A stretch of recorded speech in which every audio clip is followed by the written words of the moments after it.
Está Fabiana Farrucci trabajando junto a Eugenio Semino ahora. Fabiana, adelante. Uno de los temas del día, Pablo, es el aumento a jubilados. En vez del 13 se decidió el 12,65. La sociedad, por supuesto, está en contra de este tema.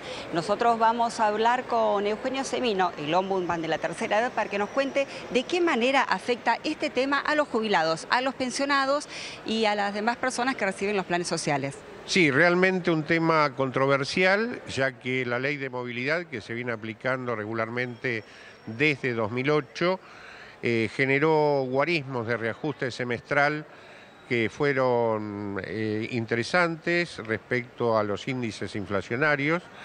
Hubo una situación similar en 2012, donde no coincidía la base de cálculo realizada, y estamos frente a esta situación donde se calcula que hay una merma de más de medio punto respecto al 12,65% anunciado como reajuste para el mes de marzo, que respecto al bolsillo del jubilado lo afecta relativamente, ya que en las mínimas es poco más de 17, 18 pesos esa merma, pero hay que tener en cuenta que con esta ley, con la fórmula que en ella se establece, se reajustan todos los beneficios sociales, es decir, jubilaciones, pensiones asistenciales no contributivas, lo que es asignaciones familiares,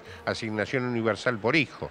Es decir, estamos hablando de casi 17 millones de beneficios, que implica un total aproximado de alrededor de 3.000 millones de pesos que no van a sus legítimos dueños y que pueden llegar a ser utilizados para cualquier otro fin que no tiene que ver con el previsto por la ley. Eugenio, sí se sabe que este es un tema que no le va a caer bien a la sociedad, menos a los jubilados, por supuesto. ¿Por qué el gobierno toma esta decisión? Ha llamado mucho la atención la medida en sí mismo, medida que, debo aclarar, a este momento no se ha publicado, es decir, no conocemos cómo fue la base de cálculo, pero que sí generó la reacción de todos los sectores políticos, incluidos el propio oficialismo, que cuestionaron esta medición e inclusive pidieron hasta medidas correctivas y la propia renuncia del director ejecutivo de ANSES. Así que evidentemente lo que tenemos que respetar, primero el marco institucional establecido por la ley, no puede haber ningún decreto reglamentario que viole el espíritu de la ley. En términos del sistema, hay que tener en cuenta que no pueden ser distraídos fondos para otro fin que no sea el asignado, es decir, los beneficiarios del mismo, y ha desnudado esto, y me parece que es tal vez la enseñanza y lo que hay que debatir y lo que tiene que poner sobre el tapete del sistema político institucional, la situación de hambre y miseria que tienen en términos históricos los jubilados argentinos, ya que no hay nadie que me ha podido demostrar que con los 6.000 pesos que ganan prácticamente más de la mitad del sistema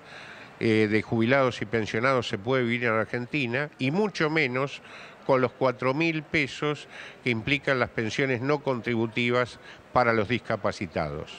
Pablo, Mavi, Eugenio Semino los escucha. Sí, Eugenio, gracias por atendernos una vez más. A ver, ¿cómo se calcula el aumento jubilatorio a través de la ley de movilidad?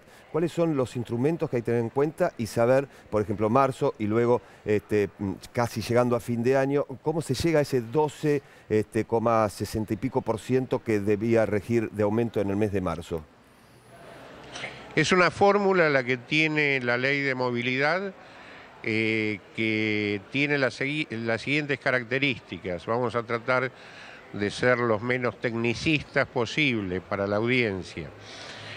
Contempla lo que es, por un lado, la variación del salario del trabajador activo, teniendo dos índices a la vista, que es el suministrado por el INDEC y el llamado RIPTE, que lo suministra el Ministerio de Trabajo e incluye trabajo público.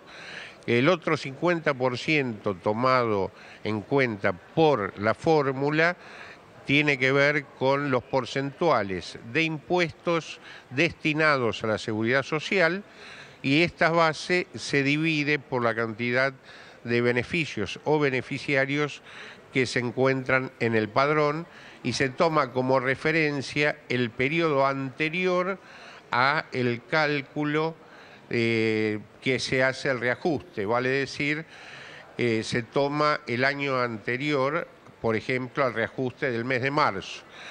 Aparentemente el punto de controversia tiene que ver con el periodo tomado en cuenta para calcular estas variables por parte de quienes hicieron esta vez, a diferencia de las anteriores, dicho cálculo. Hay un antecedente en el mismo sentido en el mes de septiembre de 2012, que fue un antecedente que cuestionamos en aquel momento judicialmente.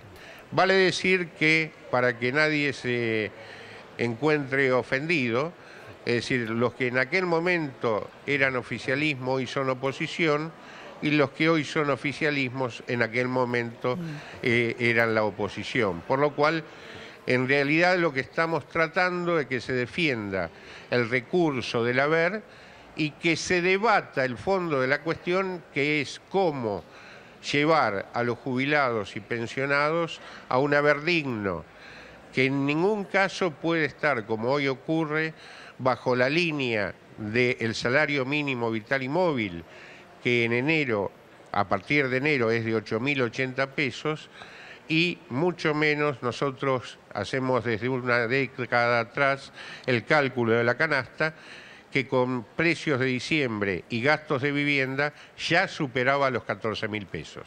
Semino, buenas tardes. Mavi Wells lo saluda, tomando un poco la respuesta que usted estaba dando para defender el haber de los jubilados. ¿Cómo trabaja la Defensoría? ¿Esperará la respuesta del gobierno, que dice que va a rever la medida, o van a presentar algún recurso de amparo? No, en principio nosotros necesitamos, para hacer algún tipo de presentación o judicializar el tema, los instrumentos necesarios que al día de hoy, a este momento que estamos hablando, no han sido publicados. Tanto la reglamentación con la cual se hubo hecho el cálculo y la rectificación de la cual están hablando muchos funcionarios hasta este momento. Bien, Eugenio, gracias. Eugenio Semino, allí, defensor de la tercera edad. Fabiana. Gracias a ustedes. Muchas gracias. Pablo, esta decisión afecta a 8,4 millones de beneficiarios y podría ser tenida en cuenta por el presidente Macri, según explicó Peña. Ustedes.